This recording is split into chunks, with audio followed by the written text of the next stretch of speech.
Hello friends, Lakshmi విలమస్ ఛానల్కి స్వాగతం. ఇవాళ మనము పిల్లలు ఎంతో ఇష్టపడి తినే డోరా కేక్ని మన ఇంట్లోనే సింపుల్ అండ్ ఈజీ వేలో ఎలా చేసుకుంటారో చేసే విధానాన్ని చూద్దాము.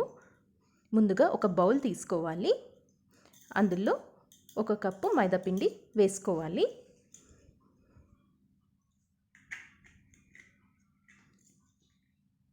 ½ కప్ షుగర్ వేసుకోవాలి.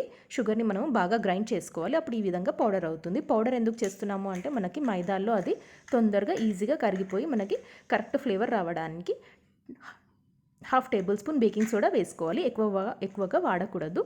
బాగా కలుపుకోవాలి. మనం వేసిన ఇంగ్రీడియంట్స్ అన్నీ మైదాల్లో బాగా కలవాలి కాబట్టి ఒకసారి బాగా కలుపుకోవాలి.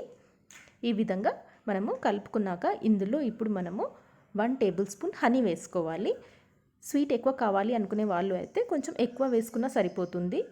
2 స్పూన్స్ అలా వేసుకున్నా సరిపోతుంది. బట్ లిమిటెడ్గా తినేవాళ్ళు అయితే 1 టేబుల్ స్పూన్ సరిపోతుంది. మొత్తం బ్యాటర్ ప్రిపేర్ చేయడానికి మనకి 1 కప్ మిల్క్ సరిపోతుంది. కానీ మనము కొంచెం మిల్క్ వాడుకుంటూ కలుపుకోవాలి. ఇలా చేయడం వల్ల ఏమవుతుంది అంటే మనకి మంచిగా బ్యాటర్ అనేది ప్రిపేర్ అవుతుంది. ఉండలు అనేది కట్టదు. మనం చపాతీ పిండి ఎలా అయితే కలుపుకుంటామో కొంచెం వాటర్ పోసి ఆ విధంగానే కొంచెం మిల్క్ పోసి మైదాని కూడా కలుపుకోవాలి. అప్పుడు మనకి బ్యాటర్ అనేది మరీ థిక్గా కాదు, మరీ సాఫ్ట్గా కాదు, కన్సిస్టెన్సీ అనేది పర్ఫెక్ట్గా వస్తుంది. ఇలా కంటిన్యూస్గా కలపాలి. చూసారు కదా, ఈ విధంగా కన్సిస్టెన్సీ వస్తుంది. ఇప్పుడు ఒక ప్యాన్ తీసుకోవాలి. అందులో 1 టేబుల్ స్పూన్ ఆయిల్ అక్కడక్కడ డ్రాప్స్ లాగా పడేలాగా వేసుకోవాలి. ఒక చిన్న స్పూన్ తీసుకొని అక్కడక్కడ డ్రాప్స్ పడేలాగా వేసుకోవాలి. ఈ విధంగా ఇప్పుడు ఒక బ్రష్ అయినా లేదా మన దగ్గర కాటన్ ఉంటుంది కదా, అదైనా యూస్ చేసి ఆయిల్ అంతా ప్యాన్కి పట్టేలాగా బాగా రాయాలి. ఈ విధంగా చేస్తే ఏమవుతుంది అంటే మనకి ఆయిల్ అనేది లిమిటెడ్గా ప్యాన్కి పడుతుంది. ఎక్కువ ఆయిల్ అనేది కన్సిస్ట్ చేయదు. ఇప్పుడు ప్యాన్ని 1 మినిట్ వరకు హీట్ చేసుకోవాలి. లో ఫ్లేమ్లో స్టవ్ మీద పెట్టి 1 మినిట్ వరకు హీట్ అయ్యాక మనం చేసుకున్న మైదా బ్యాటర్ని ఒక స్పూన్తో అలా వేసుకోవాలి. దోశలాగా వేసుకోవాలి.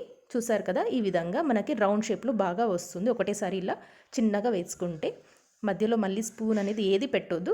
2 మినిట్స్ వరకు మనము లిడ్ పెట్టుకొని ఫ్రై చేసుకోవాలి. చూసారు కదా, ఇప్పుడు మరలేసుకొని 1 మినిట్ వరకు మళ్ళీ ఫ్రై చేసుకోవాలి బ్యాక్లో. ఇప్పుడు మంచిగా కుక్ అయింది. డోరా పఫ్ని ఒక ప్లేట్లోకి సర్వ్ చేసుకోవాలి.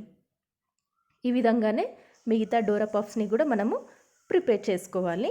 చూసారు కదా, ఈ విధంగా మనము బ్యాటర్ పోసి లిడ్ పెట్టి చేసుకుంటే మనకి బ్యాటర్ అనేది పర్ఫెక్ట్గా కుక్ అవుతుంది. ఈ విధంగా లేదు అంటే అది పచ్చిగా అలానే ఉండిపోతుంది. అందుకే మూత పెట్టడం అనేది ఇంపార్టెంట్గా చేయాల్సిన పని.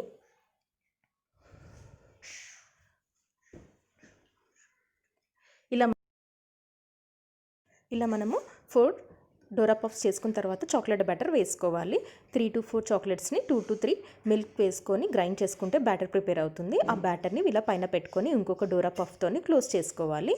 అంతే, డోరా కేక్ రెడీ అవుతుంది. ఇలా మనము కోసి పిల్లలకి సర్వ్ చేయొచ్చు. చాలా ఈజీ అండ్ టేస్టీగా ఉంటుంది. మీరు కూడా ఈ విధంగా ట్రై చేసి చూడండి. పిల్లలకి ఎంతో నచ్చే ఈజీ స్నాక్స్ మనం ఇంట్లోనే ఈజీగా చేసుకోవచ్చు. చూసారు కదా, నా వీడియో నచ్చితే లైక్ చేసి కమెంట్ చేసి షేర్ చేయండి. మరిన్ని ఇంట్రెస్టింగ్ రెసిపీస్ కోసం నా ఛానల్ని సబ్స్క్రైబ్ చేసుకోండి. Thank you for watching this video. Bye.